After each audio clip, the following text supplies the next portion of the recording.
آقایونی که در مصیبت امام حسن مجتبی که قریب قبرش الان یک زوار نداره، دیشب هم چراغ هم نداشت. الان ایرانی هم که نیستن دیگه، نه فصل حج نه فصل عمره، تعطیله، قبرستان بقیع بسته. اون وقت فرزندش حضرت عبدالعظیم حسنی که 4 پشت میرسه به امام حسن علیه السلام، قبرش الان زوار داره، گنبد و بارگاه داره.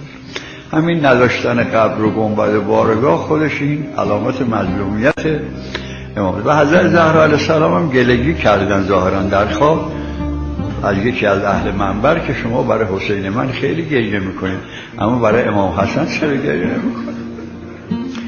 روایت هم داره اگه کسی برای امام حسن مجتبی علیه السلام گریه کنه این چشم در قیامت گریان نیست. هر کی برای امام حسن مجتبی گریه کنه